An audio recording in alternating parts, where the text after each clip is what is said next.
नमस्कार, स्वागत है आपका। आप देख रहे हैं इंडिया टीवी। आपके साथ मैं हूं प्राची पाराशर। सुबह के 10 बज रहे हैं। वक्त है दमदार 10 का। आज हम बात करेंगे प्रधानमंत्री नरेंद्र मोदी ने कैसे सबको चौंका दिया है, एक फैसले ने कैसे सबको सख्ते में ला दिया है। नितिन नबीन का चयन आखिर किस बिना पर किया गया, नितिन नबीन के चेहरे को ही क्यों चुना गया, ये सब कुछ आगे आपको बताएंगे। तो वहीं कांग्रेस में इस वक्त क्या चल रहा है, इसकी जानकारी भी आपको देंगे और क्या यूपी में कुछ बड़ा होने जा रहा है, इस पर भी आगे चर्चा करेंगे।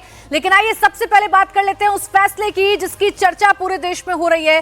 प्रधानमंत्री नरेंद्र मोदी ने एक बार फिर सबको चौंका दिया है। मोदी और शाह ने 45 साल के एक विधायक को पार्टी का कार्यकारी अध्यक्ष बना दिया है।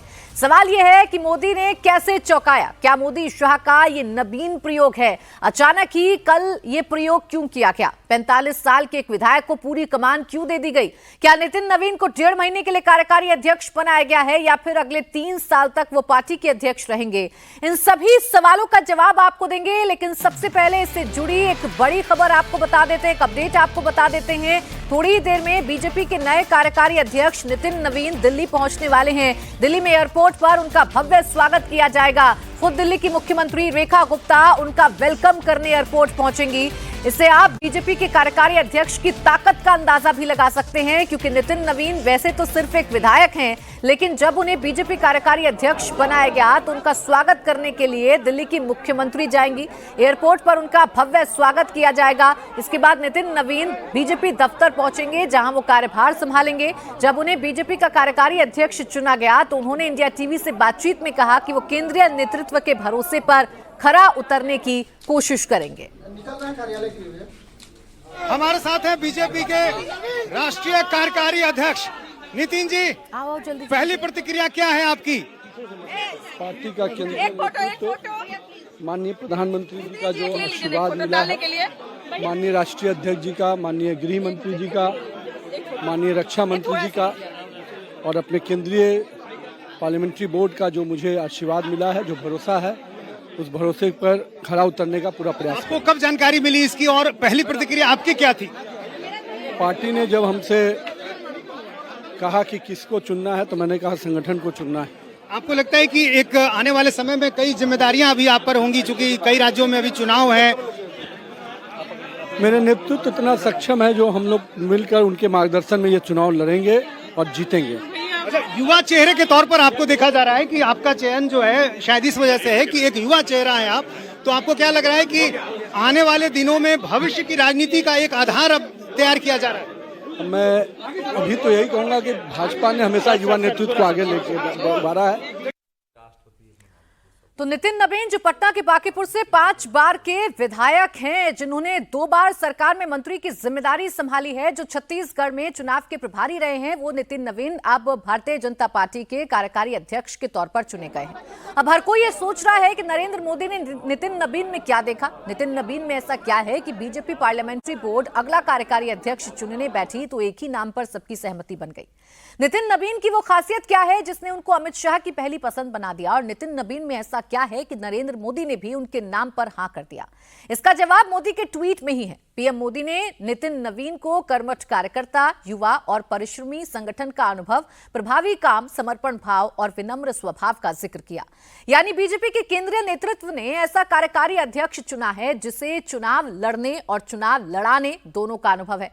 छत्तीसगढ़ चुनाव में सारे सर्वे कह रहे थे कि बीजेपी चुनाव हारेगी, कांग्रेस छत्तीसगढ़ में फिर से सरकार बनाएगी। बीजेपी को भी जीत का भरोसा नहीं था। तब मोदी ने 43 साल के नितिन नवीन को छत्तीसगढ़ चुनाव का प्रभारी बनाकर रायपुर भेजा था।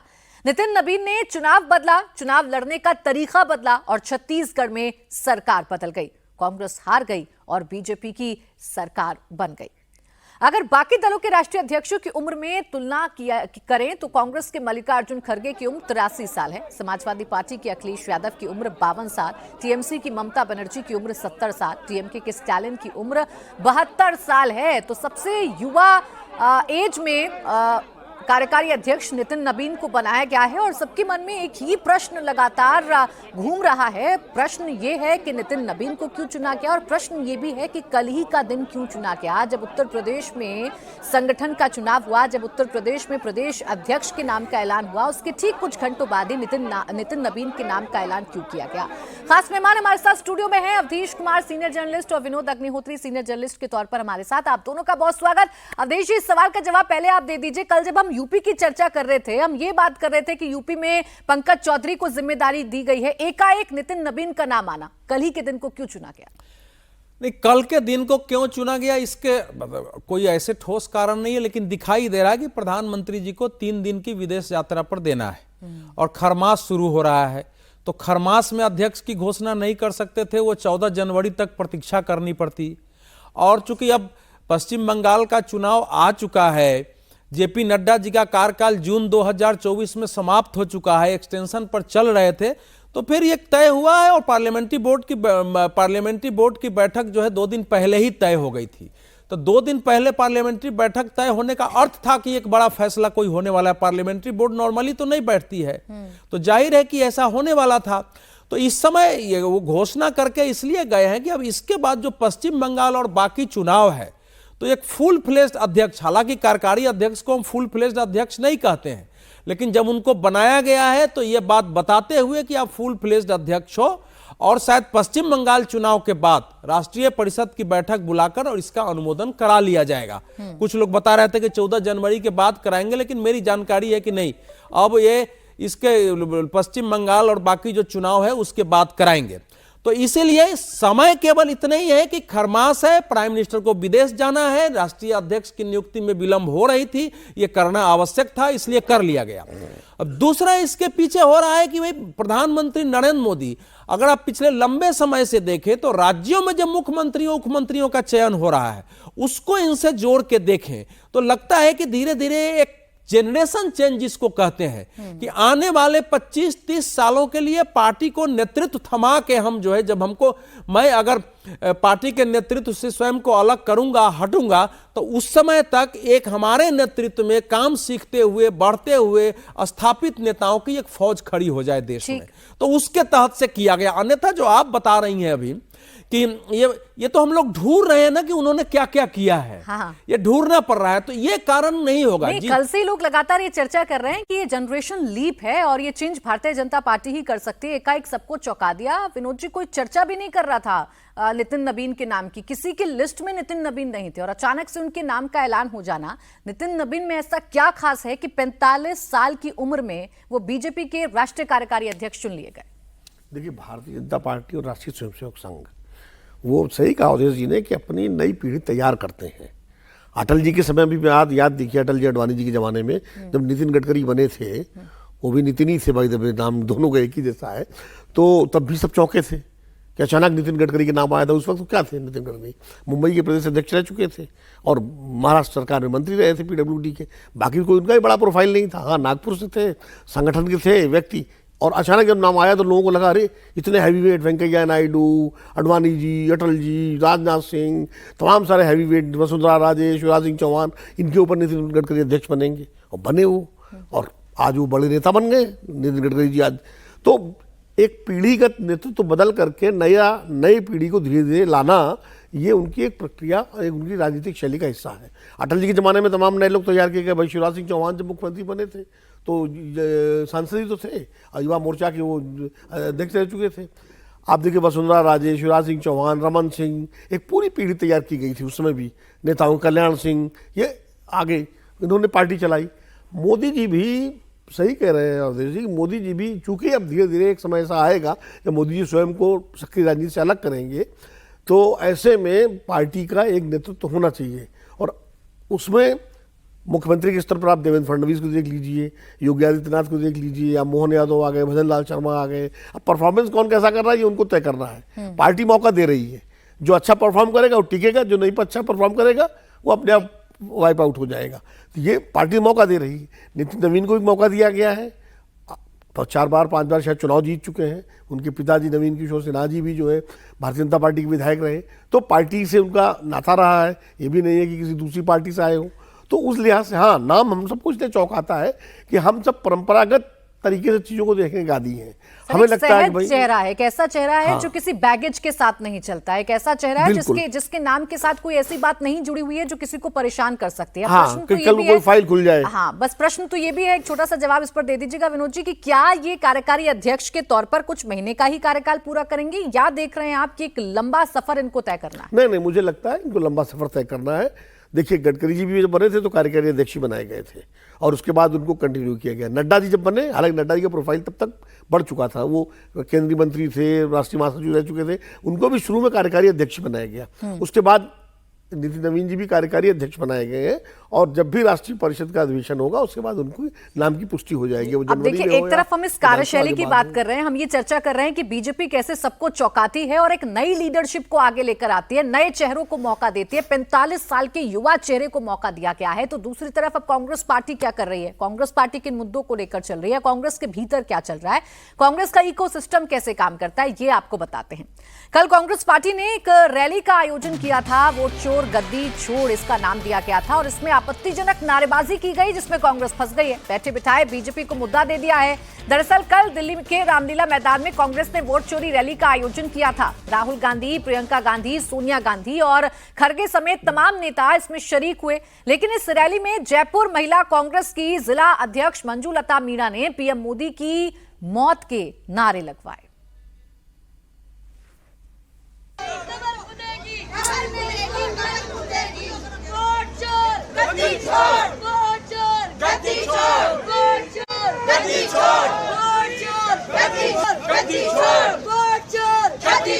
मोदी तेरी कमर खुदेगी, आज नहीं तो कल खुदेगी। मोदी तेरी कमर खुदेगी, आज नहीं तो कल खुदेगी। वोट चोर, वोट चोर, गद्दी चोर, वोट चोर, कमर खुदेगी, मोदी तेरी कमर खुदेगी, आज नहीं तो कल खुदेगी। मोदी तेरी कमर खुदेगी, आज नहीं तो कल खुदेगी। अब वोट चोरी के मुद्दे को बड़ा मुद्दा बनाने की कोशिश राहुल गांधी कर रहे हैं, लेकिन ये जब तस्वीरें आती हैं तो कई सवाल खड़े होते हैं। कांग्रेस फिर घिर जाती है। हैरानी की बात यह है कि जब नारेबाजी का वीडियो सामने आया, मीडिया ने कांग्रेस नेता मंजू लता मीणा से इस बारे में सवाल पूछा तो उन्होंने इस पर माफी मांगने की जगह अपने बयान का बचाव किया और कहा कि वो किसी से माफी नहीं मांगेंगे। ये नारा ही है हमारा तो, भाई मोदी तेरी कमर खुदेगी, आज नहीं तो कल खुदेगी, यानी वोट चोर गद्दी छोड़, इस स्लोगन के द्वारा बोला जाता है। इसी मंच पे मैंने कहा है, जनता में माहौल इन्होंने पैदा कर रखा है इतने सालों से, उसका जवाब तो दे धरातल पर आकर। मैं कायम हूँ अपने बयानों पर, कोई पछतावा, कोई मलाल नहीं है, कोई मदावा नहीं है मुझे तो। नहीं, कोई माफी नहीं। मैं किस बात की माफी मांगू? परेशान है हम इनसे। हम एक महिला है, आज इन्होंने महिलाओं के लिए क्या किया है? कुछ भी नहीं किया, ढकोसलेबाजियां करती है बस। ये चोरी के सब खिलाफ है। इन्होंने वोट चोरी करके जो ये सरकारें बनाई हैं, और निर्वाचन आयोग भी इनके कहने के अनुसार चल रहा है। नहीं, निर्वाचन आयोग स्वतंत्र है, उसका खुद का डिसीजन लेने का पावर होता है, लेकिन वो सरकार के इशारों पे चल रहा है। कांग्रेस में क्या हो रहा है ये इन बयानों से समझ सकते हैं। वोट चोरी का मुद्दा राहुल गांधी लेकर चल रहे हैं, वो अमित शाह पर अटैक करते हैं, बताते हैं उनके हाथ कांप रहे हैं, तो उनकी ही पार्टी की नेता कैसे प्रधानमंत्री के खिलाफ नारेबाजी करती है ये आपने देखा। अब इस मुद्दे को बीजेपी ने लपक भी लिया है और बीजेपी इस पर लगातार अब अटैकिंग मोड में नजर आ रही है। बीजेपी भड़की हुई है। बीजेपी ने कहा कि कांग्रेस ऐसी ही भाषा का इस्तेमाल करना जानती है, इसीलिए जनता इन्हें नकारती है। उसी का एक स्वरूप रामलीला मैदान में कांग्रेस पार्टी का देखने को मिला है और जनता उस रैली में नदारद थी। मगर कुछ मैंने भी टीवी में देखा, कुछ चैनलों ने न्यूज भी चलाया, कुछ इस प्रकार के नारे लगे हैं जो कि बहुत आपत्तिजनक है, और कुछ इस प्रकार के वहां गेटअप में लोग आए थे। किसी को इलेक्शन कमिश्नर बनाया गया था, कैदी के रूप में दिखाया गया था, कोई पुलिस बन के आया था, घसीट के कैदी को लेके जा रहा था। यह भारतवर्ष की संस्थाओं के ऊपर, संवैधानिक कॉन्स्टिट्यूशनल इंस्टीट्यूशंस के ऊपर राहुल गांधी और उनकी पार्टी का प्रहार है। हम इसका घोर आपत्ति करते हैं। अब देखिए अवधेश जी, फर्क साफ है। एक तरफ हम बात कर रहे हैं बीजेपी की कि वो कैसे युवा चेहरों को आगे कर रही है, नए मुद्दों पर चर्चा करती है, नए चेहरों पर चर्चा करती है, तो दूसरी तरफ कांग्रेस है जो कोई नया प्रयोग करती हुई नजर नहीं आ रही। वोट चोरी के मुद्दे को राहुल गांधी लेकर चलना चाहते हैं और फिर उनकी रैली में ये होता है, मोदी को गाली दी जाती है। देखिए, कांग्रेस पार्टी राहुल गांधी के नेतृत्व में जिस ढंग की भाषा और जिस ढंग की शब्दावलियों का प्रयोग कर रही है, जब इसके नेता कहेंगे कि लोग जूतों से पीटेंगे, निकलेगा तो डंडे से मोदी को पीटेंगे, तो कार्यकर्ता जो साधारण क्या क्या नारा लगाएगा? आपने पूरा इडियम्स जो मुहावरे थे राजनीति की उसको खराब कर दिया आपने। आपको आक्रमण करना, अच्छा आप उतना ही देखिए ना, जो बोल रही थी मंजुलता मीना जी, वो कह रहे हैं कि हम अफसोस क्यों करें, हम उस पर कायम हैं। उनको यह नहीं पता है कि आप क्या बोल रहे हो। हमारे देश में हम लोग तो, अब विनोद जी भी आंदोलन में रहे हैं, कई बार हम लोगों के बड़े लोग बोलते थे कि मुर्दाबाद की नारा भी मत लगाओ।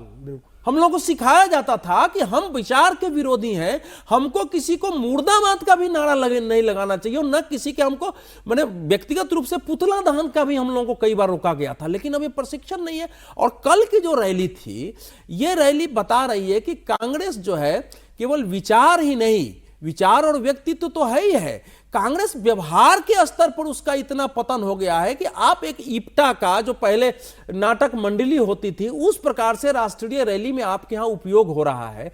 आपकी प्लानिंग क्या है, योजना क्या है, कैसे ऐसे लड़ाई लड़ेंगे आप?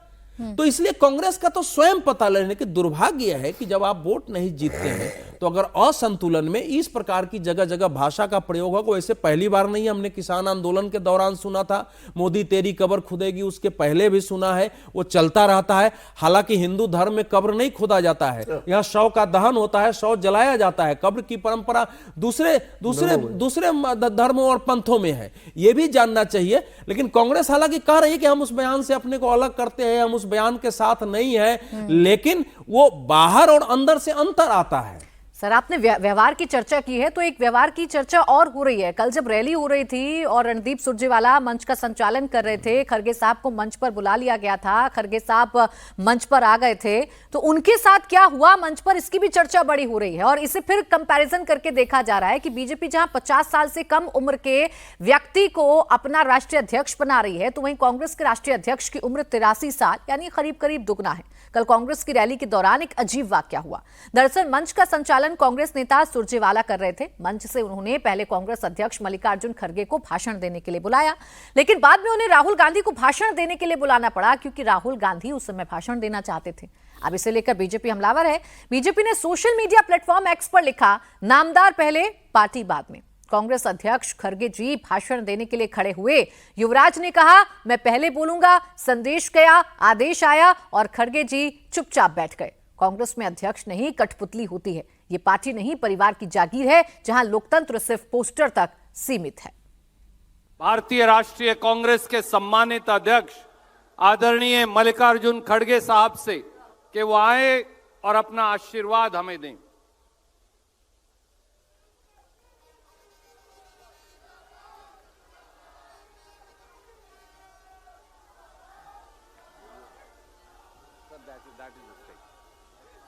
राहुल जी ने कहा कि वो पहले बोलेंगे और आपसे अपनी बात रखेंगे। आदरणीय राहुल गांधी जी। अब इस वाकया पर बीजेपी चुटकी भी ले रही है और इस पर सवाल उठने भी चाहिए। मल्लिकार्जुन खड़गे का नाम साफ तौर पर अनाउंस हो रहा था, लेकिन राहुल गांधी को पहले बोलना था, तो राहुल गांधी के नाम का अनाउंसमेंट कर दिया गया। हालांकि जब मल्लिकार्जुन खड़गे बोले तो उन्होंने इस रैली के दौरान एक बात कही। उन्होंने कांग्रेस कार्यकर्ताओं को मैसेज देने की कोशिश की कि परिवार से पहले पार्टी और देश है। कल उन्होंने कहा कि उनके बेटे का 8 घंटे तक ऑपरेशन चला, पत्नी और डॉक्टर बेटी का फोन भी आया कि इस वक्त उन्हें यहां आना चाहिए, लेकिन उन्होंने उसे दरकिनार कर दिया। बीमार बेटे की जगह उन्होंने संसद की कार्यवाही में शामिल होना और रैली में आने को तरजीह दी। इस दौरान उन्होंने बॉर्डर पर तैनात जवानों का भी जिक्र किया, इंदिरा, राजीव और सोनिया गांधी की कुर्बानी का भी जिक्र किया। मेरा बेटे का 8 घंटे का ऑपरेशन था परसों, तब मैंने सोचा अरे 8 घंटे का ऑपरेशन है। मेरी पत्नी मुझे फोन की, मेरी बेटी डॉक्टर है, उसने किया, घर के 3-4 लोग फोन किए कि ये बड़ा ऑपरेशन है, आपको आना चाहिए। तो मैंने उनको बोला ठीक है ठीक है। फिर आखिरी में सोचा अरे इस देश के लिए बॉर्डर पे जाके ये जवान मरता है अपने मातृभूमि के लिए, और देश के हित में इंदिरा गांधी जी कुर्बान दी, राजीव गांधी जी कुर्बान दिए और सोनिया गांधी जी सब कुछ त्याग की। और मैं अपने बेटे के लिए जाऊं और ये पार्लियामेंट छोड़ के और यहाँ पर जो वोट चोरी का इतना बड़ा जो जुलूस है या बहुत बड़ी लड़ाई है, इस लड़ाई के छोड़ को मैं नहीं जाऊंगा। जैसा कि सरहद पे जवान लड़ता है, जैसा कि हमारे सोनिया गांधी जी लड़े हैं, जैसा कि हमारे राहुल गांधी पैदल चल रहे हैं। अरे मेरा एक बेटा को अगर कुछ भी हुआ ठीक है, लेकिन देश के 140 करोड़ लोगों को बचाना है, इसलिए मैं रहूंगा। इसीलिए मैं यहाँ पर आज हाजिर हूं और लड़ाई में हमेशा पीछे नहीं हटना। मल्लिकार्जुन खड़गे साहब अपनी निष्ठा भी दिखा रहे हैं, अपने कर्तव्यों की भी बात कर रहे हैं, लेकिन मंच पर उनके साथ जो हुआ उसका कंपैरिजन अब बीजेपी से होगा। जैसे ही नितिन नवीन के नाम का अनाउंसमेंट होता है, चाहे प्रधानमंत्री मोदी हो, गृह मंत्री अमित शाह हो, आदरणीय नितिन नवीन कहकर पुकारते हैं, उनके सम्मान की बातें करते हैं, तो दूसरी तरफ कांग्रेस के मंच पर जो हो रहा है, विनोद जी, अब इसे किस तरीके से देखा जाए? नाम का अनाउंसमेंट अगर हो गया है, राहुल गांधी को अगर बोलना भी है तो कुछ देर इंतजार कर सकते हैं। हमें लगता है हम लोग ओवर रीड कर रहे हैं इसको। दरअसल ये गलती ये है कि खड़गे जी को बाद में ही बोलना था, वो ऑर्डर में रणदीप सिंह सुरजेवाला से गलती हुई। और ये बात चूंकि कांग्रेस अध्यक्ष वो हैं और किसी भी पार्टी में सबसे वरिष्ठ कांग्रेस अध्यक्ष को माना जाता है, प्रधानमंत्री बन जाए तो अलग बात है। जैसे बीजेपी मोदी जी प्रधानमंत्री है तो मोदी जी सबसे बाद में बोलेंगे, राहुल जी प्रधानमंत्री होते तो बाद में बोलते। लेकिन चूंकि कांग्रेस अध्यक्ष मल्लिकार्जुन खड़गे हैं और हमेशा आप देखिए किसी भी रैली में जब दोनों साथ होते हैं तो खड़गे जी बाद में बोलते हैं। यहाँ क्यों पहले उनका नाम पुकारा गया? ये गलती जो है सुरजेवाला से हुई, या तो जो आयोजक लोग तो उन्होंने नाम गलत लिखा और इसीलिए राहुल गांधी ने उसको टोका कि पहले मैं बोलूँगा उसके बाद खड़गे जी बोलेंगे। क्योंकि अगर राहुल गांधी बाद में बोलते तो इशू ये बनता कि देखिए अध्यक्ष को पहले बुलवा दिया और राहुल गांधी बाद में बोले, यानी बड़े नेता। तो ये इसलिए किया गया, अब उसका उल्टा कर लिया गया। ये ओवर रीडिंग है। और हमेशा आप देखिए एक दो मैंने रैली ऐसी भी देखी जहाँ सोनिया जी भी पहले बोली है, उसके बाद खड़गे जी बोले हैं, चूंकि अध्यक्ष होने के नाते। अभी एक कार्यक्रम में मैं पिछले दिनों था, एक व्यक्तिगत कार्यक्रम था किसी के यहाँ, वहाँ राहुल गांधी और खड़गे जी दोनों लोग थे और वहाँ इस बात का पूरा ध्यान रखा गया कि खड़गे जी के प्रोटोकॉल में कमी ना हो पाए। और पहले कौन जाएगा यहाँ से, तो खड़गे जी पहले गए। तो ये प्रोटोकॉल है पार्टी का, तो ये उसके तहत हुआ। इसमें कोई आप दूसरे दृश्य भी देखिए, जब खड़गे जी बोल रहे हैं तो राहुल गांधी खड़े होकर ताली बजा रहे हैं, पूरी पार्टी खड़ी हो रही है, स्टैंडिंग ओवेशन दे रहे हैं। वो तो सबने देखा जब राहुल गांधी, जब खड़गे जी आए तो उनका हाथ पकड़ के राहुल गांधी ने कुर्सी तक लेके आए, तो ये सब देखना पड़ेगा ना।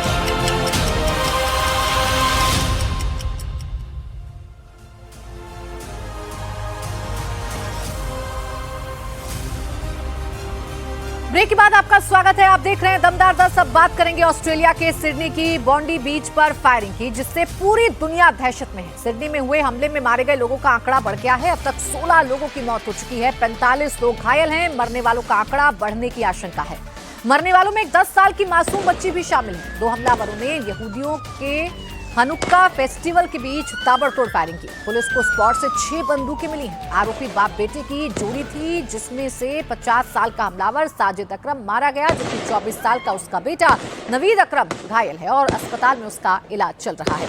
सिडनी पुलिस पूरे मामले की जांच कर रही है। बॉन्डी बीच को आज आम लोगों के लिए बंद रखा गया है। ऑस्ट्रेलिया के बॉन्डी बीच पर हुई गोलीबारी को आतंकवादी हमला घोषित किया गया है। 50 साल के हमलावर साजिद अकरम के पास लाइसेंसी बंदूक थी, जिसका इस्तेमाल वो शिकार के लिए करता था, लेकिन कल उसने सिडनी के बीच पर ताबड़तोड़ फायरिंग से पूरी दुनिया को हिलाकर रख दिया है। सिडनी और लाहौर के बीच भले ही 11,000 किलोमीटर की हवाई दूरी है, लेकिन फिर भी ऑस्ट्रेलिया में हुए आतंकी हमले का पाकिस्तान कनेक्शन सामने आ गया है। जो हमलावर घायल है, जिसका नाम नवीद अकरम है, वो पाकिस्तान के लाहौर का रहने वाला बताया जा रहा है। नवीद ऑस्ट्रेलिया में पढ़ाई कर रहा था। उसके पिता का नाम साजिद अकरम है। वो अपने परिवार के साथ ऑस्ट्रेलिया में किराए के घर पर रहता था, लेकिन कल उसने सिडनी की बॉन्डी बीच पर यहूदियों के फेस्टिवल के बीच ताबड़तोड़ फायरिंग से पूरी दुनिया में सनसनी मचा दी है। इस बीच सिडनी हमले से जुड़ी एक और बड़ी खबर आ रही है। घायल हमलावर नवीद अकरम की कार से ISIS का झंडा मिला है। पुलिस ने जब हमलावरों की कार की तलाश ली तो आतंकी संगठन ISIS का झंडा मिला। पुलिस आरोपी हमलावरों के ठिकाने पर रात भर छापेमारी करती रही है। तो अब देखिए इसका सीधे सीधे तौर पर पाकिस्तानी कनेक्शन भी सामने आ रहा है। तो सवाल यही है कि कल जो ऑस्ट्रेलिया में हुआ, क्या वो भी पाकिस्तान की देन है? क्या पाकिस्तान का टेरर मॉड्यूल अब ऑस्ट्रेलिया में भी दहशत फैलाने का काम कर रहा है? विनोद जी, तस्वीरें देखकर और जो कनेक्शन सामने आ रहा है नवीद अकरम का, उससे तो कम से कम ये सवाल बड़ा स्ट्रांग हो जाता है कि पाकिस्तान अब ऑस्ट्रेलिया में भी टेरर अटैक करने की कोशिश कर रहा है। नहीं, बहुत ही शर्मनाक और निंदनीय घटना है ये, है कि आतंकवाद किस तरह अपना प्रसार कर रहा है। अब बॉन्डी बीच में लोग फेस्टिवल मना रहे हैं, उत्सव मना रहे हैं, और इससे जगह के अंधाधुंध फायरिंग की गई। अब पाकिस्तान की समस्या ये है कि पाकिस्तान में कोई निजाम है ही नहीं।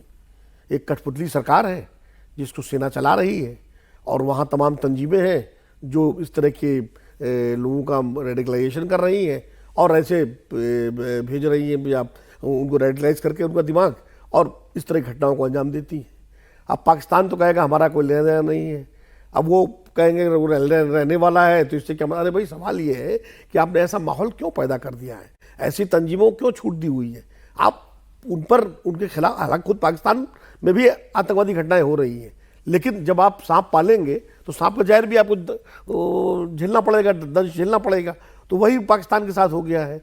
अभी आप देखिए, मैं नहीं कहता भारत में कहीं भी कोई घटना होती है किसी तरह का, यहाँ के भी कई लोग रेडिकलाइज हो जाते हैं, लेकिन तुरंत यहाँ की एजेंसियां, यहाँ का सरकारी तंत्र, यहाँ के लोग सक्रिय होते हैं और उनको न्यूट्रलाइज किया जाता है, अरेस्ट किया जाता है। अगर भागने की कोशिश करते हैं, हमला होता है, एनकाउंटर होता है, जो भी पुलिस का तरीका है, न्यूट्रलाइज करके कोशिश की जाती है कि ये मामले को यहीं खत्म किया जाए।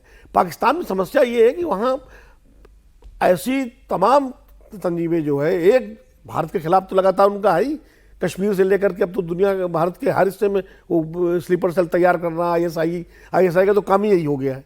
अब ये जो घटना है, इसका सीधा वहाँ के संस्थान से ताल्लुक है कि नहीं, ये जांच का विषय है। लेकिन अगर वो हमलावर लाहौर के रहने वाले दोनों बाप बेटे थे, तो निश्चित रूप से उनका माइंड रेडिकलाइज हुआ, कहीं ना कहीं उसके पीछे किसी की प्रेरणा रही होगी। वो प्रेरणा पाकिस्तान के ही किसी संगठन से मिली है या आईएसआईएस से मिली है, ये सब जांच में सामने आएगा। लेकिन गंभीर चिंता का विषय है, और पाकिस्तान के लोगों को भी सोचना चाहिए कि ऐसे लोगों को खुद अलग थलग करना शुरू करें, वरना उनका मुल्क भी बदनाम हो रहा है, उनके लिए भी समस्या पैदा हो रही है, दुनिया के लिए तो समस्या। लाइसेंसी हथियार है जिसका इस्तेमाल शिकार के लिए उसका पिता कर रहा था, बेटा पढ़ाई करने के लिए ऑस्ट्रेलिया आया हुआ था। दोनों बाप बेटे किस कदर रेडिकलाइज हो गए कि मासूम लोगों पर, निहत्थे लोगों पर आपने हमला कर दिया।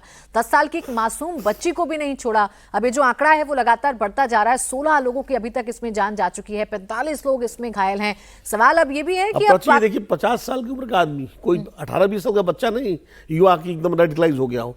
50 साल एक मैच्योर एज है। हाँ, और फिर उसके बाद 24 साल के बेटे को वो आसानी से रेडिकलाइज करेगा, 24 साल के अपने बेटे को आसानी से मिला लेगा। हालांकि उसकी तो जान चली गई है और फिलहाल बेटा जो है वो अस्पताल में भर्ती बताया जा रहा है। फिलहाल आपको सिडनी में हुए आतंकी हमले का पूरा अनकट वीडियो दिखा देती हूँ। हमलावर कितने खूंखार थे, कैसे बॉन्डी बीच पर परिवार के साथ छुट्टी मना रहे लोगों पर अंधाधुंध फायरिंग की, पूरा सिलसिलेवार ढंग से आप ये तस्वीरों को देखिए।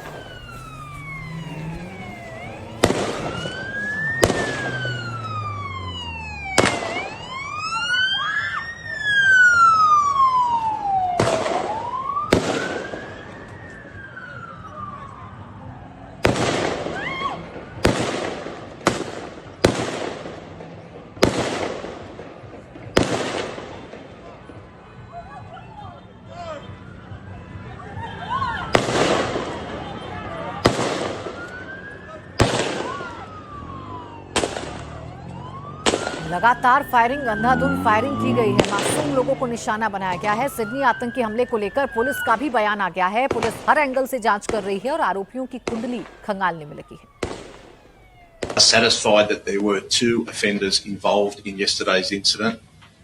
One is deceased.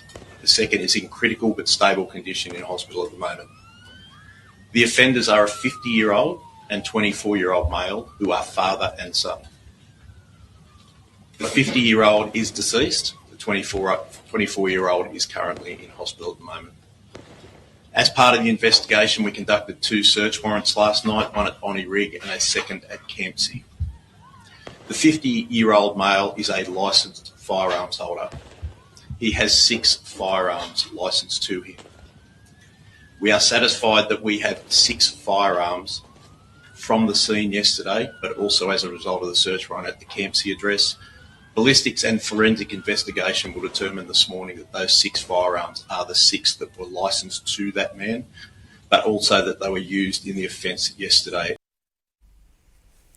लेकिन अवधेश जी, अब पूरी दुनिया भी समझ रही होगी पाकिस्तान पर डबल स्टैंडर्ड, पाकिस्तान पे दोहरा मापदंड, आतंकवाद पर दोहरा मापदंड रखने वाली दुनिया अब जब खुद इसका दंश झेलेगी तो समझ में आएगा कि पाकिस्तान कितना डेंजर है।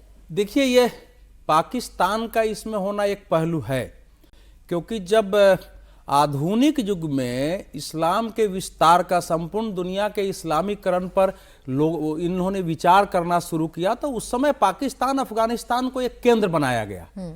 ओसामा बिन लादेन ने वहीं उसका केंद्र बनाया और इंटरनेशनल इस्लामिक फ्रंट की स्थापना की, अलकायदा की स्थापना वहीं की, और वहां से ये दौर चला है। लेकिन ये हम आतंकवाद कह रहे हैं ना, ये वही दौर है जो मध्यकाल में वो एक दूसरे स्वरूप में था, आज वो अब दूसरे स्वरूप में है। पाकिस्तान के तो जो इस समय मार्शल हैं, उन्होंने कहा कि इस दुनिया में कलमा के आधार पर 2 ही नेशन पैदा हुए। एक मोहम्मद साहब ने रियासत मदीना पैदा की जो 14 साल पहले था, और उसके बाद पाकिस्तान पैदा हुआ, इसलिए हमारी भूमिका इस्लाम में ज्यादा है। लेकिन ये जो हमला है, देखिए, ये इसको आप देखिए कि हनुक्का बायदसी यहूदियों का उत्सव है। 60 अक्टूबर 2023 को जो शेमनी अजेरत उत्सव था यहूदियों का, जो इजराइल में मनाया जा रहा था, उस समय जिस ढंग से हमास ने हमले कर दिए थे, 1200 लोग मारे गए थे। आप बच्चे की बात कर रहे हैं, कैसे गर्भवती महिलाओं के पेट फाड़ दिए गए, और उसके बाद 240 लोग बंधक बनाए गए, और उसके बाद 1500 फिलिस्तीनी इस्लामिक जिहाद के आतंकवादी घुस गए उस समय इजराइल में। और उस युद्ध के साथ क्या किया है, इस समय की परिस्थिति यह है, चिंता का विषय इसलिए है कि इस समय पूरी दुनिया इस आतंकवाद के सामने घुटने टेक चुकी है। एक पूर्व आतंकवादी को सीरिया का राष्ट्रपति बनाया जा चुका है, और जिस अमेरिका ने उस पर बैन लगाया, पहले के राष्ट्रपति ने उसको स्थापित किया, दूसरा राष्ट्रपति उसके साथ हाथ मिला रहे हैं। फिलिस्तीन को लेकर दुनिया भर में कट्टरपंथी मुसलमानों ने लंदन को घेरा, पेरिस को घेरा, जर्मनी बर्लिन को घेरा है, अलग अलग राज्यों में ऑस्ट्रेलिया के सिडनी को घेरने की कोशिश की, यूनाइटेड नेशन में सम्मेलन बुलाएगा, और वहीं बिना इजराइल के मान्यता प्राप्त किए हुए इंग्लैंड ने, फ्रांस ने, बेल्जियम आदि ने उसको मान्यता दे दिया है। इटली के प्राइम मिनिस्टर ने कहा कि भाई कैसे दे दें, पहले तो हमास जो है आतंकवाद छोड़े और बंधकों को रिहा करें, इजराइल को मान्यता दे। तो आपने घुटने टेक दिया है, तो ये तो फिलिस्तीन के नाम पर पूरी दुनिया में इनको आतंकवाद करने का मौका यहूदियों को निशाना बनाया गया है। इस पर इजराइल के प्रधानमंत्री बेंजामिन नेतन्याहू का भी बयान आया है। उन्होंने सिडनी पर अटैक पर रिएक्शन दिया है। नेतन्याहू ने कहा कि उन्होंने 4 महीने पहले ही लेटर लिखकर ऑस्ट्रेलिया के पीएम को यहूदी विरोधी भावनाओं को लेकर चेतावनी दी थी। ये सरकार की जिम्मेदारी है। यहूदी विरोधी नीतियों को लेकर एक विद्रोह पैदा हो रहा था, और उसी का नतीजा ये attack. On August 17th, about 4 months ago, I sent Prime Minister Albanese of Australia a letter in which I gave him warning that the Australian government's policy was promoting and encouraging anti-Semitism in Australia. I wrote, "Your call for a Palestinian state pours fuel on the anti-Semitic fire. It rewards Hamas terrorism. It emboldens those who menace Australian Jews and encourages the Jew hatred now stalking your streets. Anti-Semitism is a cancer. It spreads when leaders stay silent. It retreats when leaders act. I call upon you to replace weakness with action, appeasement with resolve." देखिए, सितंबर 2025 में फिलिस्तीन को मान्यता Australia की तरफ से दी गई। अब इन तमाम घटनाओं को क्या जोड़कर देखा जाए, यहूदी विरोध हो रहा था या यहूदी विरोधी नीतियां सरकार की थी, ऐसा नेतन्याहू कह रहे हैं। क्या वाकई में ये वजह है कि आप एक जगह को टारगेट कर रहे हैं जहां यहूदी इकट्ठा है और अपना फेस्टिवल एंजॉय कर रहे हैं? नहीं, इसमें मुझे लगता है कि ऑस्ट्रेलिया सरकार का कोई वो नहीं है, वो ऑस्ट्रेलिया की नीति है। ये इस तरह के जो संगठन है, जो रेडिकलाइज संगठन है, आतंकवादी संगठन है, वो ऐसे ही जगहों को निशाना बनाते हैं जहां लोग इकट्ठा हों। अच्छा, चूंकि जब लोग उत्सव मना रहे होते हैं तो केयरलेसनेस भी होती है, कोई लोग खुशी में झूम रहे हैं, नाच रहे हैं, गा रहे हैं, अपना एंजॉय कर रहे हैं, और ऐसे में उनको टारगेट करना बहुत आसान होता है। वो जैसे हमास ने किया था वहाँ इजराइल में, इसी तरह ये हुआ। एक घटना और मुझे याद है, शायद ऑस्ट्रेलिया की थी, कहाँ की थी, ये जर्मनी की थी, जहाँ वो ट्रक चला घुस कर गया था। ट्रक चढ़ा करके, और उसने कई लोगों को चल दिया था फ्रांस में, वहां भी लोग इकट्ठा थे, उत्सव चल रहा था। हाँ, उत्सव चल रहा था। तो अपने यहाँ देखो ना, जो बम विस्फोट वगैरह होते हैं भारत में भी पहले, अब तो भीड़ भरी है ऊपर। तो ये टारगेट इसी तरह किया जाता है कि जहाँ भीड़ हो, निर्दोष लोग अपना शांति से काम कर रहे हो। अब पहलगाम की घटना क्या हुई थी, लोग पिकनिक मनाने तो गए हुए थे, सब टूरिस्ट थे कोई। तो मुझे लगता है कि ये इस तरह से टारगेटेड करते हैं। नेतन्याहू जी ने, ठीक है, उन्होंने याद दिलाया कि ऑस्ट्रेलिया को सतर्कता बरतनी चाहिए थी। जब चिट्ठी लिखी थी उन्होंने, तो ऑस्ट्रेलिया सरकार की जिम्मेदारी थी कि जहाँ यहूदी इकट्ठा हो रहे हैं वहाँ उनको पूरी सुरक्षा व्यवस्था करनी चाहिए थी, क्योंकि जिस तरह का माहौल है, ऐसे माहौल में कुछ भी हो सकता था। तो ये तो चूक है ऑस्ट्रेलिया सरकार की कि निश्चित रूप से जब इजराइल के प्रधानमंत्री ने उनको एक चेतावनी दे दी, एक सतर्क कर दिया, उसके बावजूद आपने ऐसे जगह पे कोई व्यापक सुरक्षा व्यवस्था नहीं की, कोई जांच लोगों की नहीं की। कौन अभी घुसे होंगे, हथियार लेके घुसे, बंदूक लेके घुसे, तो सुसाइड स्क्वाड को क्या करेंगे जो मरने के लिए तैयार होकर आतंकवाद करने आ रहा है, जिसकी जिंदगी मौत के बाद शुरू होती है। लेकिन बम लगा के तो नहीं आया था, बंदूक लेके आया था, आप रोक सकते थे? नहीं, वो लगाया भी था, वो दोनों लिया था, वो कार में भी रखे हुए है, उसने दोनों लिया था कि या तो हाथ से करे। अगर समय हो तो 30 सेकंड की मैं एक टिप्पणी करना चाहूंगा। ऑस्ट्रेलिया के सिडनी के बैंक्सटाउन अस्पताल का आपको इसी वर्ष याद होगा प्राची, और दर्शकों को याद होगा कि एक वीडियो वायरल हुआ था जिसमें 2 नर्स जो है कह रही है कि हमने जो है, दोनों हंस रही है कि हमने अपना काम किया, जितने यहूदी इस अस्पताल में हैं उनको हमने मार दिया।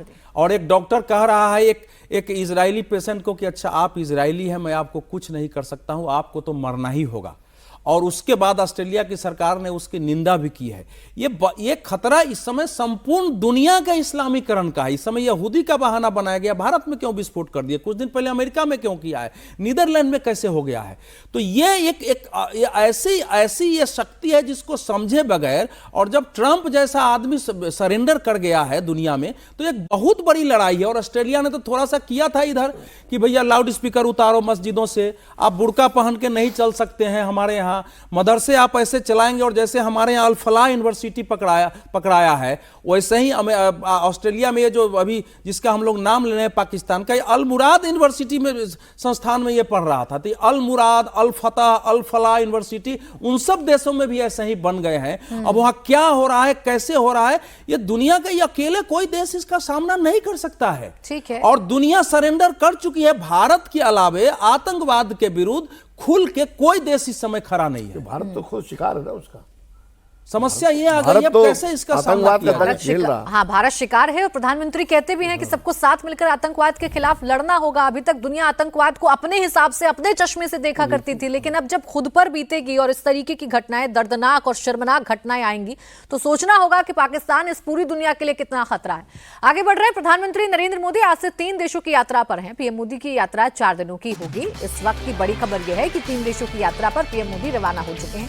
वो सबसे पहले जॉर्डन पहुंचेंगे। आज जॉर्डन की राजधानी अम्मान पहुंचेंगे पीएम मोदी। आज जॉर्डन के किंग अब्दुल्ला द्वितीय से 1-to-1 मीटिंग करेंगे। भारत जॉर्डन संबंधों के 75 साल पूरे होने के मौके पर ये यात्रा काफी अहम मानी जा रही है। जॉर्डन के बाद मोदी अफ्रीकी देश इथियोपिया का दौरा करेंगे। पीएम इथियोपिया में 16 और 17 दिसंबर को रहेंगे। ये उनकी पहली इथियोपिया यात्रा होगी। वहां से पीएम मोदी ओमान के दौरे पर जाएंगे। तो पीएम मोदी आज से 3 देशों की यात्रा पर होंगे। 15 से 16 दिसंबर यानी 2 दिन की यात्रा जॉर्डन की होगी। 16 से 17 दिसंबर को पीएम इथियोपिया होंगे।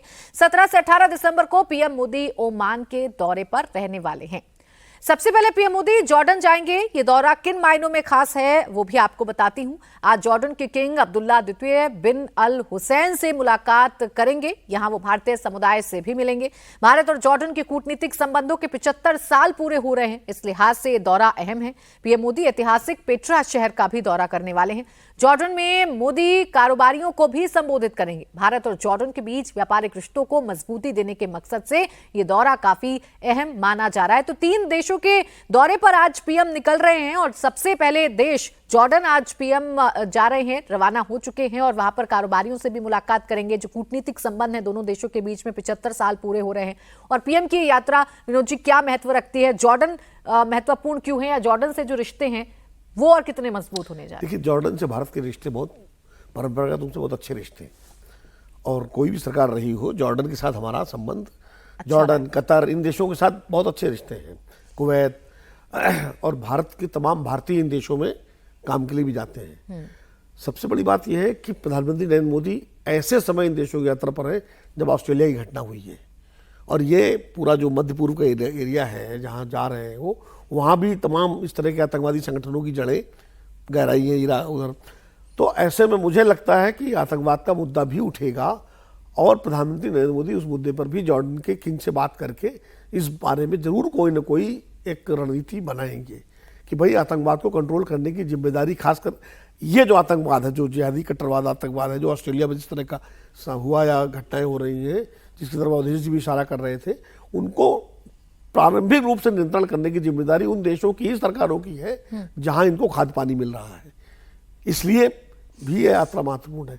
बाकी आर्थिक रिश्ते, और मैं प्रधानमंत्री नरेंद्र मोदी की जो मध्य पूर्व की नीति जो है, मिडिल ईस्ट पॉलिसी, मैं उसकी बड़ी तारीफ करता हूँ, क्योंकि उन्होंने जितने दौरे इस इलाके में इन देशों के किए, जब वो प्रधानमंत्री बने थे 2014 में, तो उनकी छवि को लेकर के भाई हिंदुत्ववादी पार्टी के नेता हैं, इन देशों में एक शंका थी, एक आशंका का मन था कि पता नहीं अब भारत से रिश्ते कैसे रहेंगे। लेकिन उन्होंने सारी आशंकाओं को दूर करके सऊदी अरब, जॉर्डन, यमन, आपका UAE, कुवैत, कतर, जितने देश हैं इस इस्लामिक कंट्रीज हैं, उनके साथ रिश्ते लगातार आगे बढ़ाए हैं और उनमें बेहतर संबंध और बेहतर हुए हैं। मुझे लगता है जॉर्डन की ये यात्रा भारत और मध्य पूर्व के देशों के बीच कुछ नए आयाम भी खोलेगी। अच्छा, वो यमन भी जा रहे हैं, इथोपिया भी जा रहे हैं, ग्लोबल साउथ पर जोर है प्रधानमंत्री का। G20 में आप याद करिए, इथोपिया एक अफ्रीकन मुल्क है। तो मध्य पूर्व और अफ्रीकी देशों को साथ करके प्रधानमंत्री नरेंद्र मोदी इन इलाकों में भारतीय जो हित है उनको भी सुरक्षित करेंगे और बेहतर तरीके से वहाँ की साथ जो आर्थिक और सामाजिक और सांस्कृतिक पुराने संबंध हैं उनको एक नई दिशा भी मिलेगी। अच्छा देखिए, जॉर्डन के साथ तो रिश्ते हमेशा से महत्वपूर्ण रहे हैं, हमेशा से बड़े स्ट्रांग रहे हैं, जैसा विनोद जी भी अभी बता रहे हैं, लेकिन पहली बार इथोपिया जाना और वहां की संसद को संबोधित करना, अवधेश जी, ये कितना महत्वपूर्ण है? देखिए, ये तीनों दौरा वैसे तो देखा जाए तो अलग अलग है, क्योंकि जॉर्डन पर मैं थोड़ा छोटी सी एक टिप्पणी करूंगा, क्योंकि जॉर्डन ऐसा देश है मुस्लिम कंट्रीज में जिसने इजराइल के साथ अपने संबंध युद्ध के बाद अच्छे किए और आधुनिक देश है वो। और मोहम्मद पैगंबर साहब के वंशजों का वो राज परिवार जो है उनको माना जाता है। तो मोदी जी जब 2018 में फिलिस्तीन की यात्रा पर गए थे तो फिलिस्तीन के लिए डायरेक्ट रूट नहीं था, तो 2 घंटे के लिए ट्रांजिट के लिए वो फ्लाइट उनका उतरा था और उस एयरपोर्ट पर शाह अब्दुल्ला स्वयं वहां आए थे। तो जब फिर 15 दिन के बाद शाह अब्दुल्ला गए तो मोदी जी प्रोटोकॉल तौर के उनको रिसीव करने गए। तो ये, और जब जा रहे थे, जब फिलिस्तीन जा रहे थे तो जॉर्डन के फ्लाइट जो है एयरफोर्स का फ्लाइट मोदी जी को सुरक्षा देके ले जा रहा था। तो ये संबंध रहा है। देखिए, इथियोपिया इस समय, एक समय उसके लिए भूख का था, लेकिन इस समय इथियोपिया एक नए ऐसा विकासशील देश है जिसने अपना एक अलग स्टैंड लिया है, आतंकवाद से थोड़ा बाहर वो देश निकल रहा है। इस देश की मोदी जी की पहली यात्रा है। भारत ने अपने राजनयिक संबंध और विस्तार के लिए अभी पिछले कार्यकाल में मोदी जी ने अफ्रीकी यूनियन की भारत में ही मीटिंग बुलाई थी और सबके एड्रेस बनाए थे। तो इथियोपिया इस समय कई कारणों से, वहां के खनिज की दृष्टि से, वहां के व्यापार की दृष्टि से एक महत्वपूर्ण, अफ्रीका में हमारा एक पार्टनर भी साबित होगा और साथ ही साथ मुसलमानों की इतनी बड़ी आबादी है। कह रहे हैं ना, भारत अपने हितों को बड़ा बखूबी जानता है और ये छोटे छोटे देशों को अपने साथ लेकर चलना, छोटे छोटे देशों की क्या महत्ता है, उससे ग्लोबल साउथ का कैसे प्रतिनिधित्व पड़ेगा, ये सारी बातें हैं जिस पर भारत बड़ी सघनता से विचार करता है और पीएम बताते भी हैं। तो एक तरफ आज प्रधानमंत्री मोदी 3 देशों की यात्रा पर निकले हैं, तो वहीं नेता प्रतिपक्ष राहुल गांधी भी विदेश यात्रा पर निकल गए हैं। राहुल जर्मनी की यात्रा कर रहे हैं। बड़ी खबर यह है कि 5 दिन की विदेश यात्रा पर राहुल गांधी रवाना हो चुके हैं। दिल्ली से लंदन निकल चुके हैं राहुल, यहां से वो जर्मनी जाएंगे। राजधानी बर्लिन में वो 17 दिसंबर को इंडियन ओवरसीज कांग्रेस के कार्यक्रम में हिस्सा लेंगे। सैम पित्रोदा भी सम्मेलन में मौजूद रहेंगे। आपको ये बता देते हैं कि बर्लिन में राहुल गांधी का कार्यक्रम क्या है। राहुल की यात्रा 15 से 20 दिसंबर की है। दिल्ली से वो लंदन के लिए निकल चुके हैं। लंदन के रास्ते जर्मनी जाने का कार्यक्रम है। 17 दिसंबर को बर्लिन में राहुल गांधी इंडियन ओवरसीज कांग्रेस के सम्मेलन में शिरकत करेंगे। इस कार्यक्रम में सैम पित्रोदा भी रहेंगे। भारतीय समुदाय से भी संवाद होगा। राहुल गांधी या यूरोपीय देशों से आए IOC यानी इंडियन ओवरसीज कांग्रेस के नेताओं से मिलेंगे। वैश्विक संवाद को मजबूती देना इस यात्रा का उद्देश्य है। तो प्रधानमंत्री भी आज 3 देशों की यात्रा पर निकल चुके हैं और राहुल गांधी भी आज विदेश यात्रा पर निकल चुके हैं। बहुत शुक्रिया अवधेश जी और विनोद जी आपका हमारे साथ जुड़ने के लिए, चर्चा करने के लिए।